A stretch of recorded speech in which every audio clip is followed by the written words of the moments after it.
Здравствуйте, компания Прогрессавто и обзор мини-трактора Yanmar F210. Такой вот достаточно мощный тракторочек Yanmar полноприводный у нас прибыл на продажу из Японии.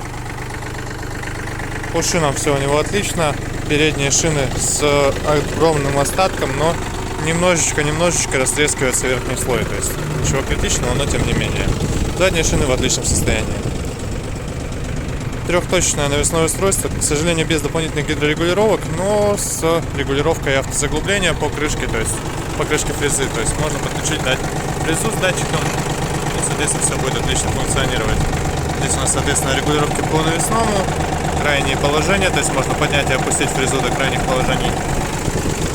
Полный привод, понятное дело, отключаемый у нас.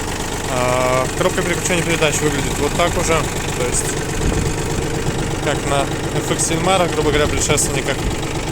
Вал отбора мощности, раздатка все здесь, все под рукой, очень удобно.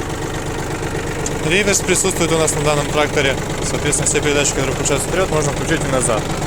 По наработке 931 моточас наработал трактор. Горят датчик по навесному устройству и, по его отсутствию точнее, и нейтральное положение рычагов коробки переключения передач, чтобы трактор никуда не уехал. Индикатор это присутствует здесь у нас. По косметике со всех сторон все отлично сохранилось, то есть здесь у нас никаких замечаний нет.